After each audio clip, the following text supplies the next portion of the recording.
Hello मेरे future IITians, क्या हाल चाल। उम्मीद करता हूं सब लोग बहुत बढ़िया से अपने आईआईटी एडवांस की तैयारी कर रहे होंगे। तो स्टूडेंट्स, अपने टारगेट आईआईटी सीरीज के अंदर आज का जो हमारा सेशन रहने वाला है वो रहेगा कोऑर्डिनेशन कंपाउंड्स, और इसमें एक दो टॉपिक और भी रहेंगे। इसमें कोऑर्डिनेशन कंपाउंड के अलावा सॉल्ट एनालिसिस भी रहेगा और डी ब्लॉक के तत्व भी रहने वाले हैं। डी एंड एफ ब्लॉक तत्व, ये सारे चैप्टर जो है ऑलमोस्ट कनेक्टेड है आपस में, तो इनसे जो है सिमिलर टाइप के क्वेश्चन ही बनते हैं। तो ये तीन टॉपिक आज हम करने वाले हैं, बढ़िया क्वेश्चन करने वाले हैं। Single choice, multiple choice, integer type, सब तरह के क्वेश्चन इसके आज हम प्रैक्टिस करने वाले हैं।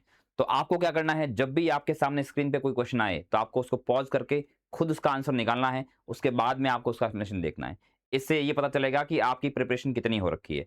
और मैंने मोस्टली ऐसे ही क्वेश्चन पिक किए जैसे एग्जाम में आते हैं, एग्जाम ओरिएंटेड, जो एग्जाम रिलेवेंट क्वेश्चन होते हैं उन्हीं को यहाँ पर स्पेसिफिकली पिक किया गया है।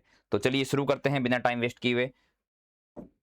आज का लक्ष्य बता दिया मैंने आपको, कोऑर्डिनेशन कंपाउंड्स, सॉल्ट एनालिसिस,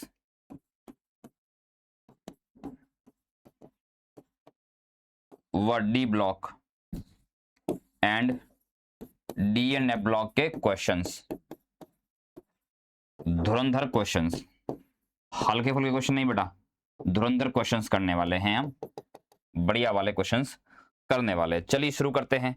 पहला सवाल हमारे पास में ये रहा, सोडियम नाइट्रोप्रोसाइड का आईयूपीएसी नामकरण आपको करना है।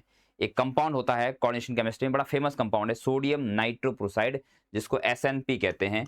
उसका आपको आईयूपैक नाम बताना है। तो फटाफट से बताइए क्या आईयूपैक नाम होगा। सोडियम नाइट्रोप्रोसाइड होता है बच्चों Na2FeCN5NO, इस कंपाउंड को बोलते हैं सोडियम नाइट्रोप्रोसाइड। तो इसमें बाहर तो सोडियम लगा हुआ, तो सबसे पहले सोडियम बोलेंगे। फिर यहाँ पे दो प्रकार की लिगेंड है। देखो एनओ वैसे न्यूट्रल होता है, लेकिन Fe के साथ में एनओ हमेशा +1 अवस्था में रहता है। तो यहाँ पर एनओ जो है +1 अवस्था में है, नाइट्रोसिलियम के रूप में है। यहाँ पर आयरन भी +1 अवस्था में है, और साइनाइड जो है, साइनाइड पे तो -1 आवेश होता ही है।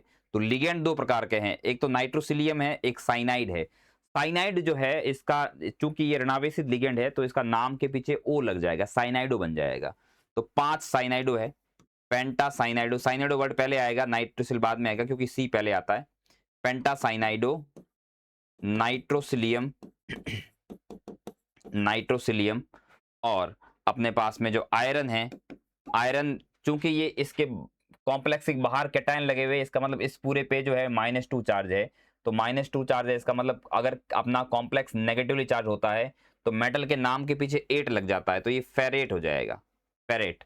और यहाँ पर आयरन +1 में है तो फेरेट 1, ठीक है। आयरन +1 नहीं, सॉरी +2 में होता है आयरन। यहाँ पर +2 में कैसे होगा, क्योंकि आप देख सकते हैं यहाँ पर इसका Na का तो 2 हो गया, Fe का अगर हम x मान ले, साइनाइड का -1 × 5 कर ले, और NO का +1 कर दे, ठीक है। और आपको पता है इस पूरे के ऊपर जो है -2 चार्ज है, क्योंकि बाहर 2Na है तो -2 चार्ज होगा। अब तुम इसको सॉल्व करोगे तो ये हो जाएगा x = -x - 5 + 1 = -2। इसको सॉल्व करोगे बेटा तो -5 और +1 हो जाएगा -4, -4 = -2।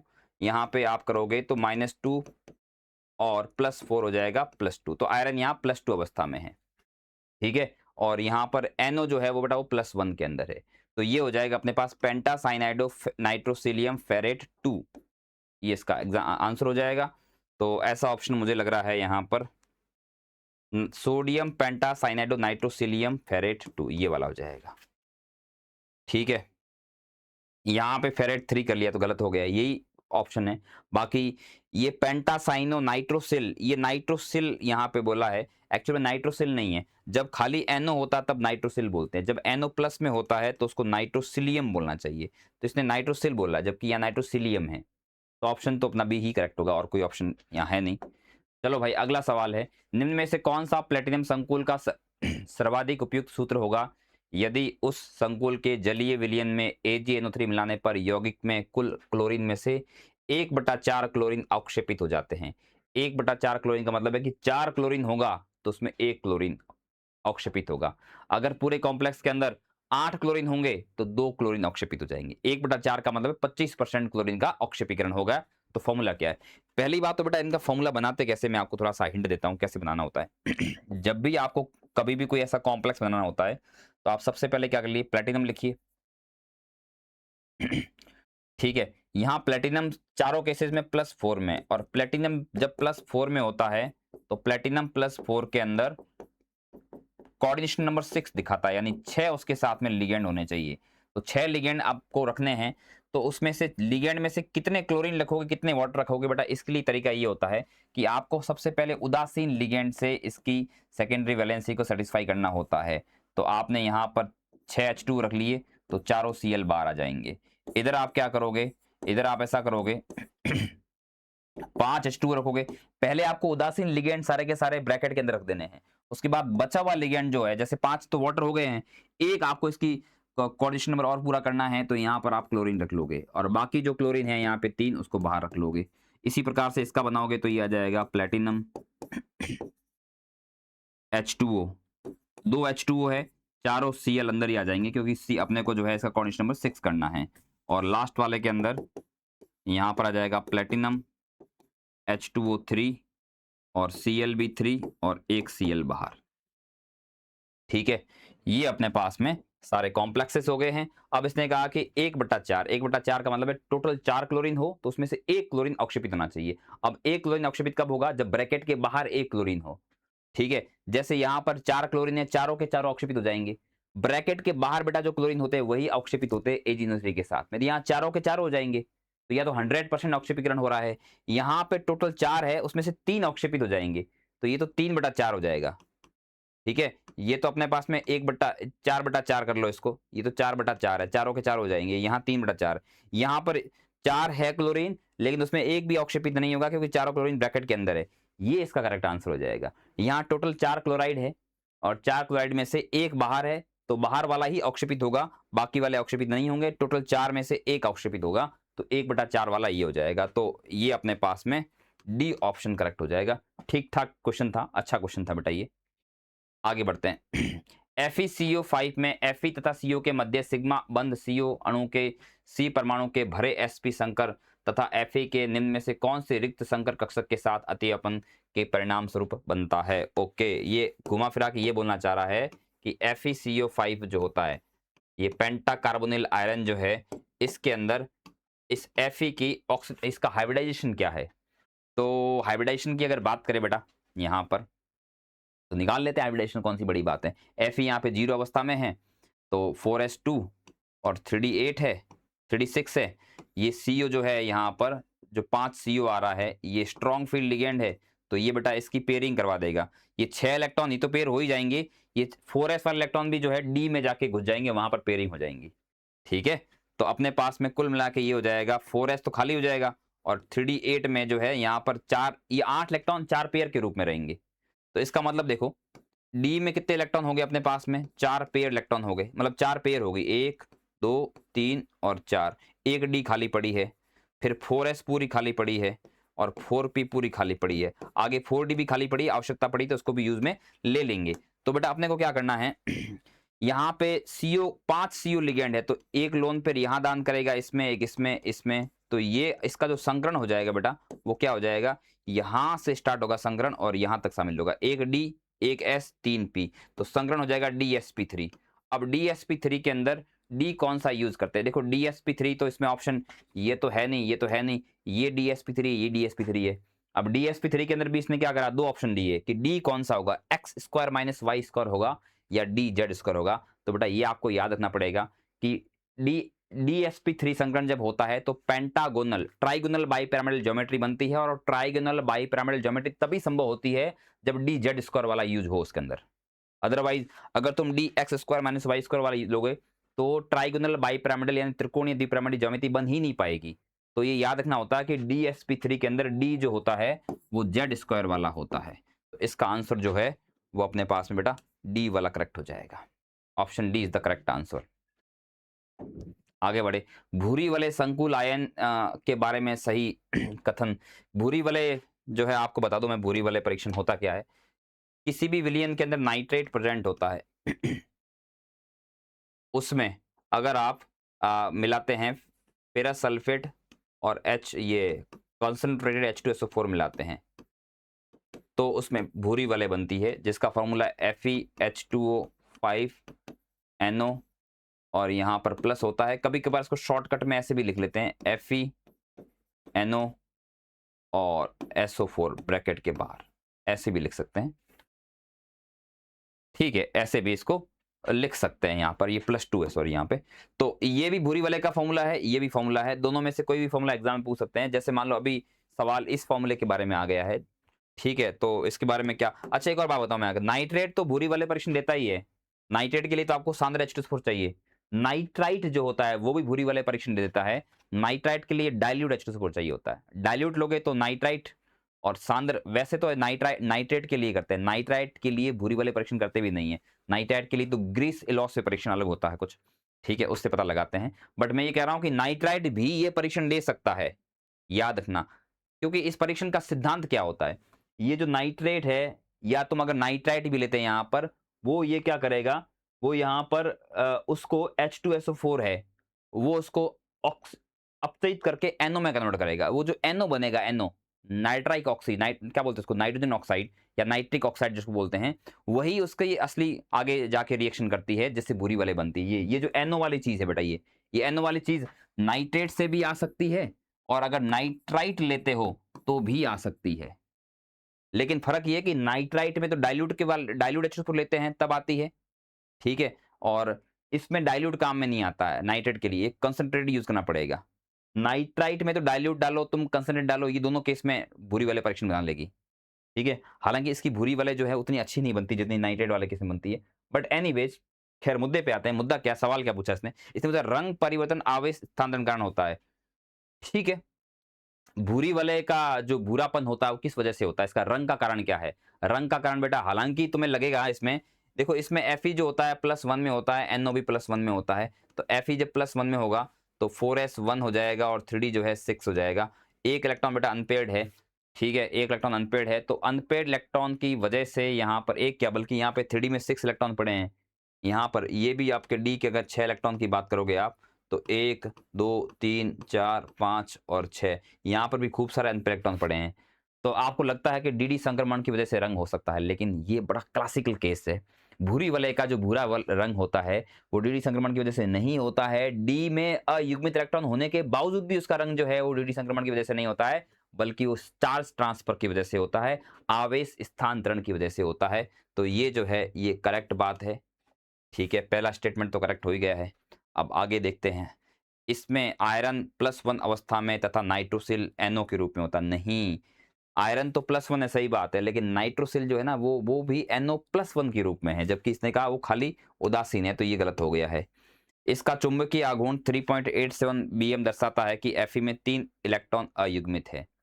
देखो होता क्या है ना, इसके अंदर विन्यास क्या है, ये विन्यास इसका है अपने पास में, ये देखो 3d6, क्योंकि ये Fe+1 में है, तो Fe+1 का विन्यास 3d6 और 4s1 होना चाहिए, ठीक है। 3d6 1 2 3 4 5 6 और 4s1। अब होता क्या है ना, जब संकुल का निर्माण होता है बेटा, तो इसमें ये इलेक्ट्रॉन खिसक के इसमें आ जाता है, ताकि यहां से लिगेंड अपना इलेक्ट्रॉन देना शुरू करे। तो ये s वाला इलेक्ट्रॉन है बेटा, ये भी पेयरिंग करके यहां आ जाएगा, ये खाली हो जाएगा, 4s0 हो जाएगा, 4s0 हो जाएगा, ठीक है, और 3d7 हो जाएगा। तो 3d7 हो जाएगा, तो यहाँ पे 1 2 और 3 इलेक्ट्रॉन अनपेयर्ड है, तो उसका चुंबकीय आघूर्ण 3.87 आएगा, ठीक है। यहीं से पता चलता है कि Fe जो है ये +1 में है। कैसे पता चला, साइंटिस्ट लोगों को Fe दिखता थोड़ी ना कि Fe+1 में है, वो चुंबकीय आघूर्ण से पता लगाते हैं कि धातु किस अवस्था के अंदर प्रेजेंट है। ये स्टेटमेंट जो है बिल्कुल करेक्ट हो गया है। और ये कह रहा उपरोक्त सभी कथन सही है। सभी तो कथन भैया सही नहीं है, यहाँ पर सेकंड कथन तो बी वाला गलत है, ए और सी करेक्ट है। ये मल्टीपल चॉइस क्वेश्चन था, इसका आंसर ए और सी हो जाएगा, ए और सी हो जाएगा। अगला सवाल, Prussian blue, Prussian blue, Prussian blue, Prussian blue कब बनता है। देखो भैया एडवांस के क्वेश्चन हैं तो किसी भी सवाल के एक से ज्यादा आंसर भी हो सकते हैं। मल्टीपल चॉइस, मल्टीपल करेक्ट सवाल भी हो सकता है कोई भी, तो थोड़ा ख्याल से करे, थोड़ा ध्यान से करे। इस सवाल का आंसर बताओ, प्रुशियन ब्लू का निर्माण कब होता है। प्रेशियन ब्लू का निर्माण तब होता है अपने पास में पहली बात तो प्रेशियन ब्लू किसको बोलते हैं? ये कंपाउंड होता है फेरी फेरोसाइनाइड, इसको बोलते हैं फेरी फेरोसाइनाइड। इसका कलर होता है प्रेशियन ब्लू, इसका कलर होता है प्रेशियन ब्लू। ठीक है, प्रेशियन ब्लू इसका कलर होता है।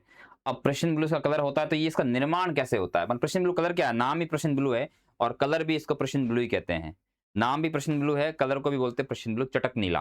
ठीक है, अब इसका निर्माण कैसे होता है बेटा? इसका निर्माण तब होता है, देखो यहाँ पर Fe बार वाला तो +3 में है, ये फेरिक हो गया, तो कभी भी आप फेरिक की रिएक्शन किसी फेरोसाइनाइड के साथ कराओगे।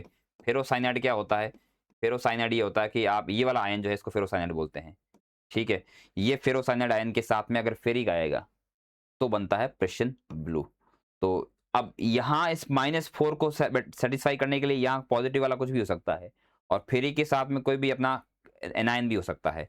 तो फेरस सल्फेट के साथ FeS ये नहीं बनेगा बेटा, ये ना, ये कह रहा फेरस सल्फेट तो Fe+2 में होता है और यहाँ पर तो ये फेरोसाइनाइड तो है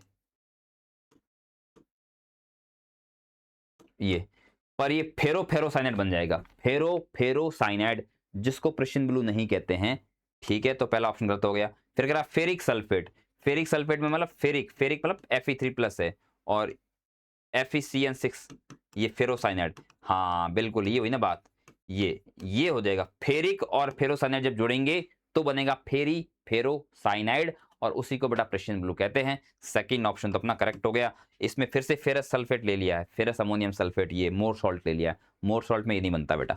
ठीक है, और यहाँ पे इसने लिया तो फेरिक है, लेकिन यहाँ पे जो इसने लिया बेटा वो भी फेरिक ही ले लिया इसने, फेरिक आयन है यहाँ, और ये भी फेरिसाइनाइड है, जबकि होना चाहिए फेरोसाइनाइड।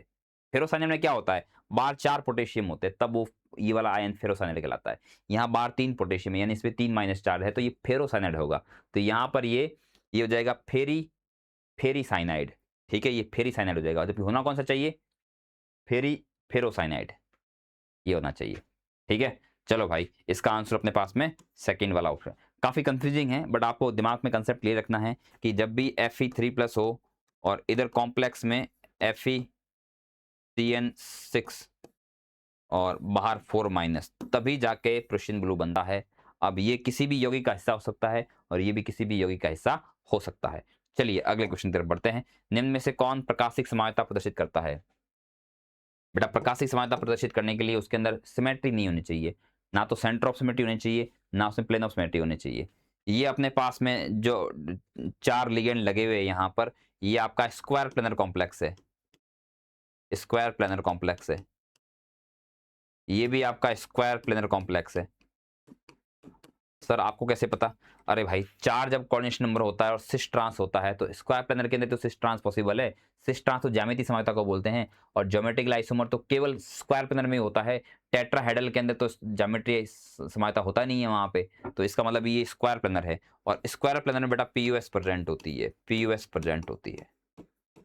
अब ये ऑक्टाहेड्रल है, ये ऑक्टाहेड्रल है। अब ऑक्टाहेड्रल में ये ट्रांस वाला है ना बेटा, ट्रांस वाले में क्या होता है? ऐसा होता है इस तरह से, 2 Cl आमने सामने लगा दिए और 2 इथाइलिन डाइअमीन आमने सामने लगा दिए, तो इसके अंदर भी अपने पास में प्लेन ऑफ सिमेट्री आ जाती है। तो यहाँ पर भी प्लेन ऑफ सिमेट्री प्रेजेंट है, इसलिए ये 3 तो ऑप्टिकली एक्टिव नहीं होने वाले हैं। ये जो होता है बेटा, ये इसमें कोई पीयूएस नहीं होती, ये ऑप्टिकली एक्टिव कॉम्प्लेक्स का बड़ा अच्छा एग्जाम्पल है, बड़ा अच्छा एग्जाम्पल है ऑप्टिकली एक्टिव कॉम्प्लेक्स का। अगला सवाल, धातु कार्बोनिल के लिए निम्न में से कौन सा सत्य नहीं है? धातु कार्बोनिल के बारे में कौन सी बात गलत है? पहले धातु कार्बोनिल होता क्या, जरा उसकी चर्चा कर लेते हैं, उसके बाद इस पे आएंगे। धातु कार्बोनिल ऐसा होता है, ऐसे एक संकुल जिसमें मेटल,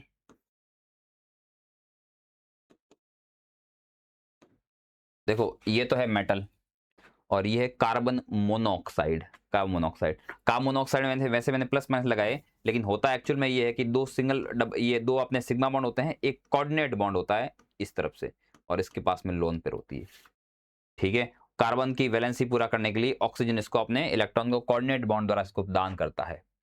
तो एक्चुअल में तो यहाँ पे 3 बॉन्ड होते हैं कुल मिला के। भैया कोऑर्डिनेट बॉन्ड भी तो एक तरह का कोवेलेंट बॉन्ड ही तो होता है, तो ट्रिपल बॉन्ड होता है। 3-3 बंध होते हैं, 3-3 बंध है तो बहुत मजबूत स्थायी मॉलिक्यूल होता है, बहुत हाईली स्टेबल मॉलिक्यूल होता है कार्बन मोनोऑक्साइड। इसका स्थायित्व का लेवल जो है N2 के लेवल या उससे भी ऊपर लेवल का स्थायित्व रखता है ये।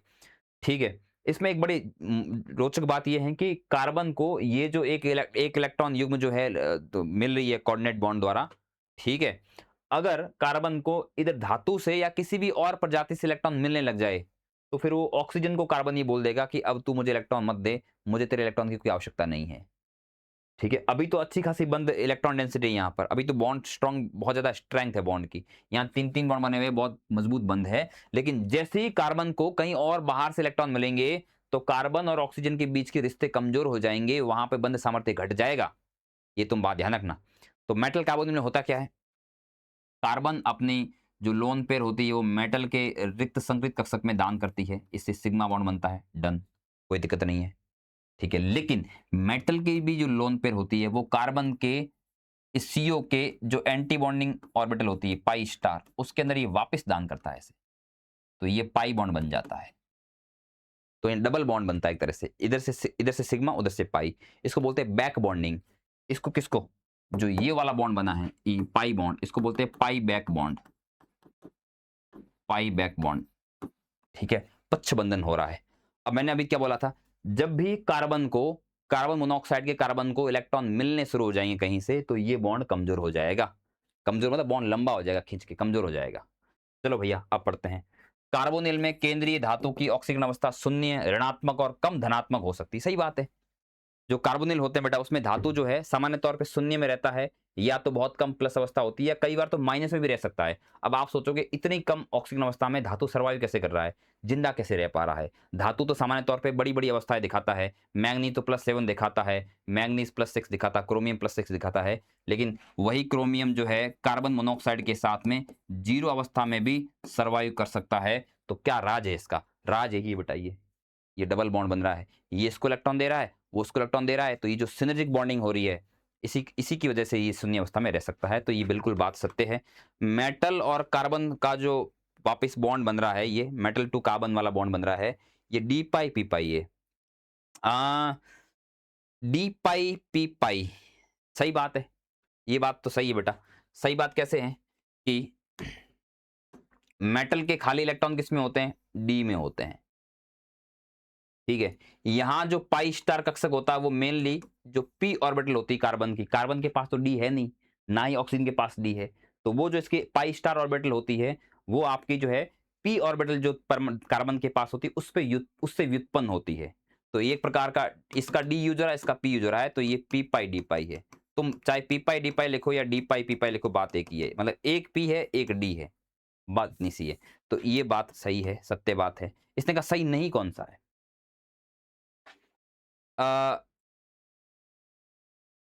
मेटल कार्बन CO तक, M से CO तक डी पाई पाई स्टार MO पक्ष बंधन उपस्थित है।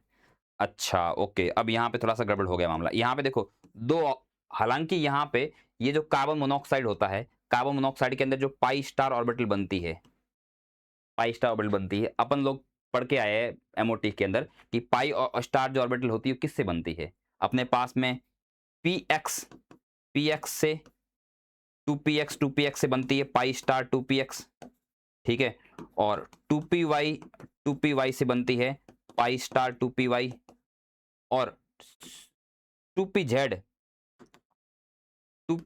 और 2pz से बनता है सिग्मा स्टार 2pz। याद है आपको, बनता है ना।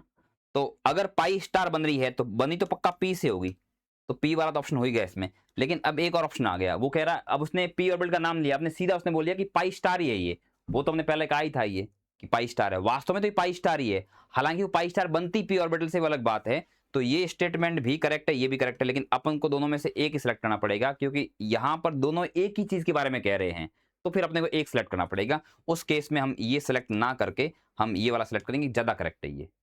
ठीक है, आगे देखो, मेटल से CO का पाई बॉन्ड बनता है तो CO का बंध क्रम घट जाता है। सही बात है, मैंने कहा ही था, मैंने कहा था जब जब कार्बन को कहीं से इलेक्ट्रॉन मिलते हैं तो इसका ये बंध क्रम जो है ये कमजोर कम हो जाएगा, जिससे बॉन्ड कमजोर हो जाएगा, और जब बॉन्ड कमजोर होता है तो बंध लंबाई बढ़ जाती है। तो ये स्टेटमेंट जो है बंध क्रम घटता है, ये भी करेक्ट है। तो आपने कहा कि इनकरेक्ट कौन सा है, इनकरेक्ट इसके अंदर सेकंड वाला है, बी वाला ऑप्शन करेक्ट है। ठीक, आगे आए।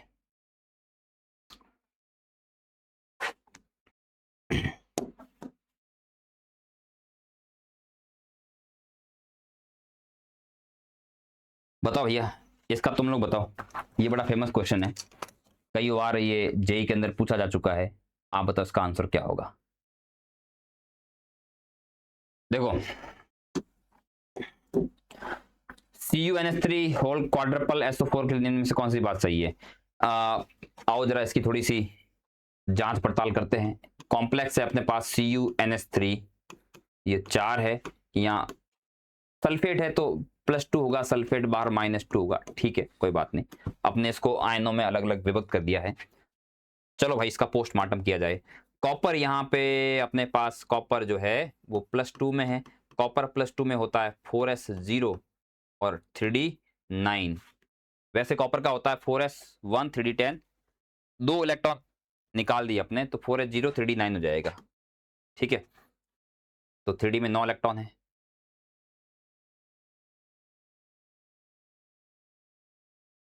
1 2 3 4 5 6 7 8 और 9 इलेक्ट्रॉन है। 3d9 हो गया, 4s0 हो गया, 4p भी 0 पड़ा है। ठीक है, और आगे 4d भी खाली पड़ा है, आवश्यकता पड़ी तो यूज कर सकते हैं। अभी देखते हैं। तो देखो, टेक्निकली अमोनिया एक स्ट्रॉन्ग लिगेंड है, तो अमोनिया इलेक्ट्रॉन का युग्मन करवाएगा, लेकिन यहाँ तो इलेक्ट्रॉन 9 है, युग्मन करवाएगा किसका? युग्मन होने के लिए इलेक्ट्रॉन भी तो होना चाहिए युग्मन वाला। एक इलेक्ट्रॉन का युग्मन कैसे हो सकता है? तो हो नहीं सकता है। तो फिर होना ये चाहिए कायदे से कि इलेक्ट्रॉन जो अमोनिया को यहाँ देना चाहिए, ये इस तरह का इसका यहाँ देके ये sp3 संकरण हो जाना चाहिए। बट sp3 संकरण में तो यौगिक बनता है टेट्राहेड्रल, लेकिन प्रयोग से पता चलता है कि इसकी जो ज्यामिति होती है वो टेट्राहेड्रल नहीं होकर स्क्वायर प्लेनर होती है, वर्ग समतली होती है। वर्ग समतली होती है, और वर्ग समतली बेटा एक तभी संभव है जब संकरण DsP2 हो। अब DsP2 संकरण कैसे करें? उसके लिए एक डी यूज करना पड़ेगा, लेकिन डी तो खाली है ही नहीं। तो ऐसा सजेस्ट किया गया है कि ये इलेक्ट्रॉन यहां से जंप करके यहां आ जाता है, एक पी के अंदर आ जाता है, तो फिर ये डी खाली हो जाती है, ये डी, ये एक एस और 2 पी, ये खाली हो जाती, इनका संकरण होता है, इन्हीं के अंदर अमोनिया से इलेक्ट्रॉन युग्म एक्सेप्ट की जाती है। तो ये इसका DsP2 संकरण हो जाएगा। एक इलेक्ट्रॉन जंप करके बेटा यहां आ गया पी के अंदर, तो इसका संकरण हो गया DsP2, और ये अपने पास में अनुचुंबकीय भी हो जाएगा। अब बातें सुनते, ये वर्ग समतली है, बिल्कुल सही बात है, वर्ग समतली है। ठीक है, ये डी उपकोष में एक अयुग्मित इलेक्ट्रॉन के साथ नहीं है भैया, डी उपकोष में एक इलेक्ट्रॉन अयुग्मित नहीं है, वो तो आगे जा चुका है पी के अंदर। ये बात तो गलत हो गई है। ये बेरियम क्लोराइड के साथ में अवक्षेप देता है। अच्छा, बेरियम क्लोराइड के साथ अवक्षेप कौन देता है? आप देखो, इसका जब इसको तुम बेरियम क्लोराइड में डालोगे, तो बेरियम क्लोराइड के अंदर 2 आयन है, एक तो बेरियम आयन है और एक क्लोराइड आयन है। तो ये बेरियम और सल्फेट जो होते हैं आपस में रिएक्शन करके बेरियम सल्फेट का व्हाइट पीपीटी का निर्माण करते हैं यहाँ पर। ठीक है, तो ये स्टेटमेंट भी करेक्ट हो गया है, ये पहला भी करेक्ट था। इसकी मोलर चालकता CrBr NH3 5SO4 के बराबर। देखो बेटा, इसके भी 2 आयन प्रोड्यूस होते हैं, अगर आप इसको विलीन में डालेंगे तो इसके भी 2 आयन बनेंगे, इसके आयन की संख्या भी 2 ही होगी, 2+ और SO4 2-, और इसके भी ये 2 ही आयन बने, एक आयन ये, एक आयन ये। तो जब आयनों की संख्या समान होती है तो उनकी चालकता भी क्या होती है? संकुलों के लिए चालकता भी समान होती है। ठीक है, मोलर चालकता भी समान होती है। हाँ, ऐसा हो सकता है कि छोटे बड़े आयन होने की वजह से चालकता में थोड़ा बहुत अंतर आता हो, लेकिन हम लोग अपने पर्पस के लिए इनकी अगर आयनों की संख्या बराबर है तो चालकता को बराबर ही मानते हैं। ठीक है, हम अपने एग्जाम के पॉइंट ऑफ व्यू से, तो ये बात भी करेक्ट होगी। तो पहला ACD इसका करेक्ट आंसर है। हालांकि जब आप बड़ी क्लासों में जाओगे, कभी आपको MSc लेवल की केमिस्ट्री पढ़ने का मौका मिला, तो फिर आपको ये बताया जाएगा कि गलत है, ये सब गलत पढ़ाया गया है। एक्चुअल में क्या होता है इसका, अभी हाल ही में 2011 के अंदर ऐसा बताया गया है, मतलब एक्सपेरिमेंट से पता चला है कि अब हम तो कह रहे हैं कि ये DsP2 है, एक इलेक्ट्रॉन यहाँ आगे पड़ा अनपेड। अगर एक इलेक्ट्रॉन आगे अनपेड पड़ा है तो इस इलेक्ट्रॉन को यहाँ, चूंकि बहुत आगे पड़ा बेटा, ये बहुत उच्च ऊर्जा वाली कक्षा के अंदर पड़ा है, तो ये इलेक्ट्रॉन यहाँ रहना पसंद नहीं करता है। हर कोई इलेक्ट्रॉन चाहता है कि वो पीछे रहे, पीछे नाभिक के पास में रहे ताकि स्थायी रहे। यहाँ पड़ा इलेक्ट्रॉन जो है बहुत अस्थायी है, इसको तुरंत निकलने की प्रवृत्ति होनी चाहिए। इसका मतलब ये जो कॉम्प्लेक्स है, इसमें इस इलेक्ट्रॉन की वजह से इसमें से इलेक्ट्रॉन निकलने की प्रवृत्ति, यानी इसका ऑक्सीडेशन बहुत आसानी से होना चाहिए। अगर इसका ऑक्सीडेशन बहुत आसानी से होना चाहिए तो इसका मतलब बहुत बढ़िया रिड्यूसिंग एजेंट होना चाहिए, लेकिन ये तो रिड्यूसिंग एजेंट होता ही नहीं है। इसका तुम ऑक्सीडेशन कराने के लिए जो जद्दोजहद करनी कर लो, नहीं होता इसका ऑक्सीडेशन। इसका मतलब ये है कि ये इलेक्ट्रॉन जो तुम्हें यहाँ दिखाया गया है, वो इलेक्ट्रॉन यहाँ नहीं है, कहीं और ही पड़ा है। और कहाँ? वो यहीं पड़ा है। अगर यहाँ होगा तो फिर संग्रहण DsP2 कैसे हो पाएगा? संग्रहण DsP2 होता ही नहीं है इसका। इसका संग्रहण होता है S2P और एक D। इसका संग्रहण असली में sp2d होता है, ठीक है। और ये इलेक्ट्रॉन स्पेक्ट्रोस्कोपी से पता भी चला, इलेक्ट्रॉन स्पिन इलेक्ट्रोस्कोपी से पता चलता है। लेकिन ये सब बेटा हम MSc के अंदर पढ़ाते हैं, अपने नीट जेई एडवांस के लेवल तक हम यही कहानी बताते हैं पूरी, ठीक है, जो कि गलत है, लेकिन ये मानी गई है। नीट और IIT वालों ने ये चीज को मान लिया, ठीक है, एक्सेप्ट कर रखा है। चलो भैया आगे बढ़ते हैं। निम्न में से उन लिगेंडों की कुल संख्या बताइए जो समान दाता परमाणुओं के साथ द्विदंतुक या बहुदंतुक लिगेंडों के रूप में कार्य कर सकता है। ये इंटीजर टाइप का सवाल है, आपसे ही पूछा गया है। ऐसे लिगेंड बताने हैं जिसमें दाता परमाणु सेम होना चाहिए। अगर इसमें ऑक्सीजन है, एक ऑक्सीजन है तो दूसरा भी ऑक्सीजन होना चाहिए, पहला नाइट्रोजन है तो दूसरा भी नाइट्रोजन होना चाहिए, सेम दाता परमाणु होना चाहिए, और आपके द्विदंतुक या बहुदंतुक होने चाहिए, ठीक है। आओ देखते हैं। DMG, ठीक है। DMG होता है डाई मिथाइल ग्लाइकोजेनेट,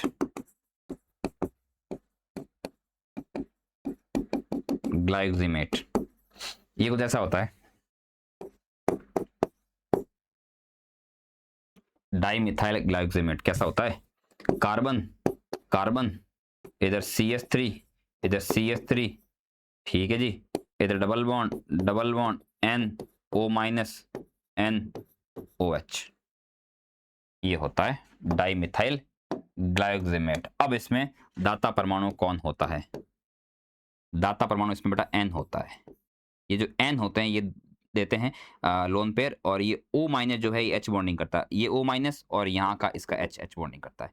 तो दाता परमाणु इसमें भी, यहाँ पर भी N है, यहाँ पर भी N है, दोनों दाता परमाणु सेम भी है और ये बहुदंतुक भी है, बाइडेंटेट है। तो द्विदंतुक त्रिदंतुक ये सब बहुदंतुक ही माने जाते हैं वैसे भी, ठीक है। इथाइलिन डाइअमीन, ये तो पता ही आपको, CH2 NH2 NH2, ठीक है, मतलब एक NH2 इधर होगा, फिर CH2 है, फिर CH2 है, फिर NH2 है। तो ये भी अपना बाइडेंटेट है और इसके अंदर दोनों दाता परमाणु जो है वो सेम है, N है, ये भी हो जाएगा। अगला फिन, तो फिनेंथ्रोलिन है, इसको बोलते, इसका फुल फॉर्म होता है फिनेंथ्रोलिन। फिनेंथ्रोलिन कौन सा अपना लिगेंड होता है? ये अपने पास में ऐसा कुछ होता है।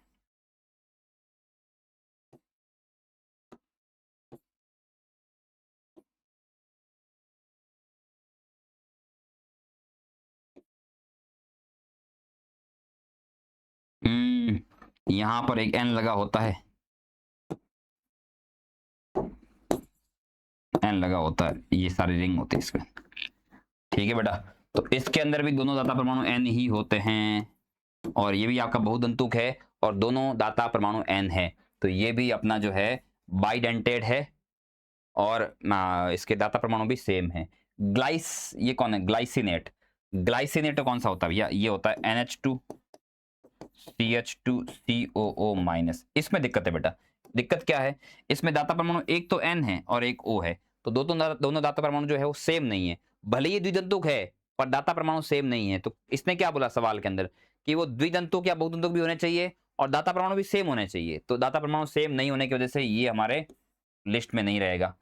ACAC, एसिटिल एसिटोनेट, इसको बोलते हैं ACAC। ये क्या होता है? ये होता है CH3 CO CHO- और CH3। ये वाला जो होता है इसको बोलते हैं एसिटाइल एसीटोन, पर -4 है तो एसिटोनेटो बोल देते हैं इसको, ठीक है, या एसिटोनेट बोल देते हैं, एसिटाइल एसिटोनेट। शॉर्टकट में इसको ACAC बोलते हैं। जब इसका आयुपैक नामकरण करते हैं तो आपको तो पता है जो ऋणावेशित लिगेंड होते हैं उसके नाम के पीछे O लग जाता है, तो एसिटिल एसिटोनेटो हो जाता है इसका नाम, एसिटिल एसिटोनेटो, ठीक है। खैर वो नेटो वेटो छोड़ो, नेटो है कि चाइना है कि रशिया, उसे हमें क्या करना है, हमें तो इसका नाम पता करना है। अब देखो इसके अंदर दो दाता परमाणु हैं। अब एक्चुअल में क्या होता है इसके अंदर, आपको लग रहा होगा कि ये O पे माइनस है और यहाँ डबल बॉन्ड है। एक्चुअल में इसमें रेजोनेंस होता है। रेजोनेंस से ये पाई बॉन्ड यहाँ पर और ये यहाँ पर, तो ये जो माइनस चार्ज है बेटा, ये इनके बीच में घूमता रहता है, ऐसे घूमता रहता है। तो दाता परमाणु ये भी हो सकता है, दाता परमाणु ये भी हो सकता है। दोनों दाता परमाणु होते हैं इसके अंदर, और ये भी आपका बाइडेंटेड है और दाता परमाणु भी सेम है, तो ये भी अपनी लिस्ट में आ जाएगा। सल्फेट तो सल्फेट नहीं जी नहीं। सल्फेट के अंदर दाता परमाणु तो 2 होते हैं, मतलब 2 ऑक्सीजन हो सकते हैं। सल्फेट तो ऐसा होता है भैया, लेकिन सल्फेट बाइडेंटेट की तरह काम नहीं करता है, वो होता है मोनोडेंटेट ही। हालांकि इसमें दाता परमाणु ये वाला ऑक्सीजन या ये वाला काम कर सकता है, लेकिन दोनों एक साथ नहीं करते, या तो ये करता है या ये ऑक्सीजन दान करता है। और पर ये मोनोडेंटेट है, ये बाइडेंटेट नहीं हो सकता है। ठीक है, तो सल्फेट तो नहीं होगा अपने पास में। थायोसल्फेट में क्या करना बेटा, थायोसल्फेट में एक ऑक्सीजन की जगह पे एस लगा दो, हो गया थायोसल्फेट। इसके अंदर भी अपने पास में दाता परमाणु भले ही जो है यहाँ पे ऑक्सीजन हो सकते हैं, ठीक है, यहाँ सल्फर भी दाता परमाणु हो सकता है, पर ये भी आपका मोनोडेंटेट ही है, ये बहुतंतु की तरह कार्य नहीं कर सकता। कारण क्या है इसका, कारण ये कि इसकी जो रिंग बनेगी ना, अगर मान लो ये बहुतंतु की तरह काम करेगा, अगर ये दोनों लोन पे दान कर ली इसने मान लो किसी मेटल को, तो रिंग कितने की बनेगी, 1 2 3 4 की रिंग बनेगी, और 4 की रिंग में बहुत तनाव होता है। तो जब तक कोई लिगेंड किसी धातु परमाणु के साथ में 5 की या उससे बड़ी रिंग नहीं बना लेता है, वो हमेशा मोनोडेंटेट की तरह ही काम करेगा, भले ही उसके पास में कितनी दाता परमाणु क्यों ना हो। ठीक है, पिरिडीन तो मोनोडेंटेट होता ही है, आपको पता ही है। पिरिडीन का तो मैं क्या बताऊं आपको, ये पिरिडीन होता है, इसमें तो मोनोडेंटेट ही होता है, और पीपीएस3 भी मोनोडेंटेट होता है। तो अपने लिस्ट में ऐसे कितने कंपाउंड हो गए, 1 2 3 4 कंपाउंड, इसका आंसर हो जाएगा 4। 4 इसका आंसर हो जाएगा। अगला सवाल अब है डी एंड एफ ब्लॉक के सवाल। ये सवाल थे कोऑर्डिनेशन कंपाउंड्स के, अब अपने लेने वाले हैं डी और एफ ब्लॉक के सवाल। इसमें पहला सवाल ये होगा कि कॉपर सल्फेट की Ki और KCN के साथ पृथक पृथक क्रिया कराई जाती है, तो निम्न में से कौन सा कथन दोनों अभिक्रियाओं के लिए गलत है। सवाल तो बढ़िया भैया, जरा करके देखो क्या आंसर आता है। कॉपर सल्फेट की अभिक्रिया हम लोग करवाते हैं, कॉपर सल्फेट की अभिक्रिया हम लोग, कॉपर सल्फेट में कॉपर +2 में है, यहाँ Ki में हमने I ले लिया माइनस। ठीक है, पहली रिएक्शन खाली जो हमारे काम के आयन है, जिनकी अभिक्रिया हमारे लिए इंपॉर्टेंट, उन्हीं की करवाए, बाकी आलतू फालतू आयनों को हटा दिया हमने। कॉपर सल्फेट में तो मैंने कॉपर 2+ को ले लिया है, यहाँ पे मैंने I- को ले लिया है, यहाँ Cn- को ले लिया है। कॉपर 2+ की और Cn- की अभिक्रिया करवाए तो क्या होगा, तो यहाँ पर 4I- और 4Cn- रिएक्शन करते हैं इसके साथ में, ये बनता Cu2I2 प्लस I2 गैस बन जाती है, डायटोमिक गैस, और यहाँ बनता है Cu2Cn2 और ये Cn2, ये साइनोजन बन जाता है। साइनोजन पर गैस नहीं होती है, साइनोजन जो है साइनोजन साइनोजन साइनोजन गैस नहीं होती, साइनोजन सॉलिड कंपाउंड होता है प्रोबेबली। ठीक है, दोनों अभिक्रिया रेडॉक्स है। अच्छा रेडॉक्स है कि नहीं, देखो कॉपर 2+ से यहाँ कॉपर +1 में आ गया। ठीक है, आई जो था -1 से -1 में ही है, पर यहाँ 0 में आ गया, तो रिडक्शन भी हो रहा है और ऑक्सीडेशन भी हो रहा है, तो रिडॉक्स तो है, ये भी रिडॉक्स है, ये भी रिडॉक्स है, ये तो करेक्ट है। दोनों अभिक्रिया द्विपरमाणुविक गैस बनाती है। द्विपरमाणुविक गैस तो नहीं, ये तो द्विपरमाणुविक गैस है, बट ये गैस नहीं होती है, तो अपने पास में एक में ही गैस है, एक में गैस नहीं है। ठीक है, क्योंकि ये सॉलिड स्टेट के अंदर एग्जिस्ट करता है, तो ये अपने पास में गैस नहीं है। ये स्टेटमेंट गलत होगी। दोनों अभिक्रियाओं में कॉपर धनायन का अपचयन होता है, ये सही बात है। दोनों के अंदर कॉपर जो है कॉपर 2+ से कॉपर +1 में जाता है, और कॉपर +1 में जा रहा है, यानी इसका अपचयन हो रहा है, करेक्ट है। दोनों अभिक्रिया श्वेत रंग का यौगिक बनाती है, दोनों अभिक्रिया जो है श्वेत रंग का यौगिक बनाती है, ये बात भी करेक्ट है। ये दोनों कंपाउंड जो होते हैं ये आपके व्हाइट कलर के कंपाउंड होते हैं। ठीक है, तो ये वाला स्टेटमेंट भी अपने पास में करेक्ट स्टेटमेंट है। गलत पूछा इसने, गलत कौन सा है। ठीक है, गलत पूछा है ना, आपने करेक्ट थोड़ी पूछा है इसने, गलत कौन सा है, तो गलत तो सेकंड वाला हो गया, सेकंड वाला गलत हो गया अपने आप ही, है ना। मुझे लगा सही पूछा है और मल्टीपल करेक्ट है, मल्टीपल करेक्ट नहीं, सिंगल करेक्ट ही है, गलत वाला पूछा है, सेकंड ऑप्शन गलत हो जाएगा। आगे आ जाओ, next question. Okay okay, iron chloride को निम्न पदों द्वारा क्रोमियम में रूपांतरित किया जाता है। आयरन क्रोमाइड से, वैसे तो आयरन क्रोमाइड का जो काम होता है बेटा, वो पोटेशियम डाइक्रोमेट K2Cr2 से बनाने में होता है, लेकिन ये चाह रहे हैं कि इसको क्रोमियम में कन्वर्ट करे, तो चलो उनकी मर्जी, ठीक है, अपन इन्हीं के अकॉर्डिंग बात कर लेते हैं। ठीक है, क्रोमाइड में ऐसा क्या मिला है कि सोडियम क्रोमेट बन जाए, ये तो बेटा डी एंड एफ ब्लॉक के अंदर आपको जो पोटेशियम डाइक्रोमेट के निर्माण वाली विधि बताते हैं उसमें ये रिएक्शन आती है। आपको याद होगा वहां पर ऐसा करते हैं अपन FeCr2O4 लेते हैं, इसको क्रोमाइट अयस्क बोलते हैं। जब जब इसके अंदर अपन क्या मिलाते हैं, दो चीजें मिलाते हैं, सोडियम कार्बोनेट और कोई ऑक्सीडाइजिंग एजेंट डाल देते हैं, चाहे वो एयर डालो या कुछ और डालो, तो ये जो सोडियम, ये जो आयरन क्रोमाइट है, इससे सोडियम क्रोमेट बन जाता है, NaCrO4 बन जाता है।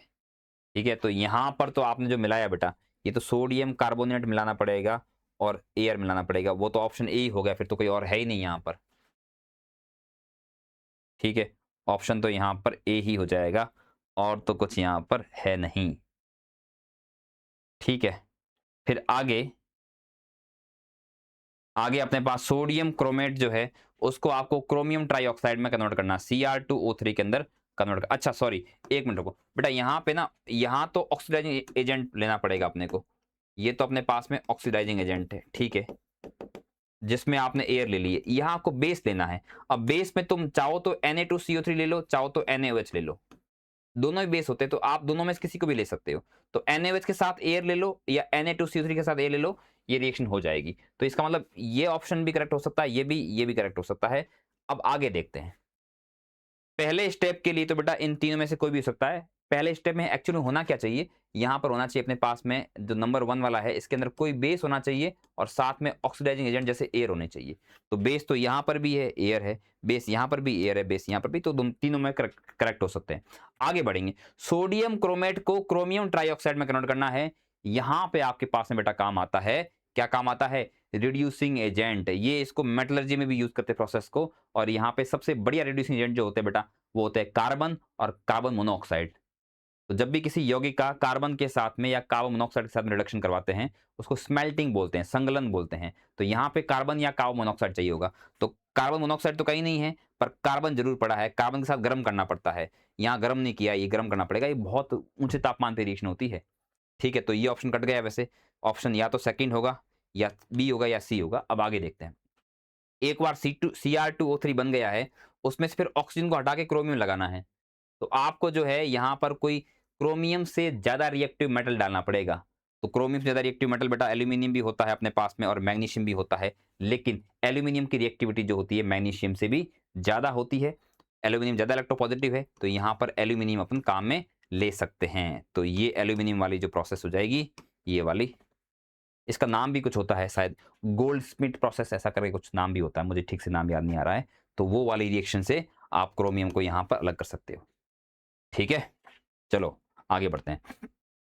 CrO3 HCl के साथ क्रिया करके क्रोमिल क्लोराइड गैस बनाता है। क्रोमिल क्लोराइड की आकृति चतुष्फलकीय होती है। बताओ बेटा इसका क्या आंसर होगा, इसका क्या आंसर होगा। CrO3 होता है क्रोमियम ट्राइऑक्साइड। क्रोमियम ट्राइऑक्साइड को आप एसिडिक मीडियम में डालते हो, ठीक है, ये एसिडिक मीडियम में डाला आपने, तो बिल्कुल सही बात है, CrO2Cl2 बनता है। क्रोमिल क्लोराइड का निर्माण होता है, जिसकी लाल नारंगी रंग की वाष्प बनती है, लाल नारंगी इसकी वाष्प होती है, करेक्ट बात है। और इसका जो स्ट्रक्चर है वो भी ऐसा कुछ होता है, Cr के साथ में 2 ऑक्सीजन है और 2 Cl है, तो ये टेट्राहेड्रल होता है, बिल्कुल सही बात है। ये मतलब क्रोमियम ट्राइऑक्साइड में जब भी एसिड मिलाते हैं तो क्रोमिल क्लोराइड बनती है जो टेट्राहेड्रल का होता है। तो ये बात तो सही है, पहली बात भी सही है, दूसरी बात भी सही है, लेकिन ये टेट्राहेड्रल होना इस अभिक्रिया के होने का कारण नहीं है बेटा। ये कथन पहला भी सही है, कथन दूसरा भी सही, लेकिन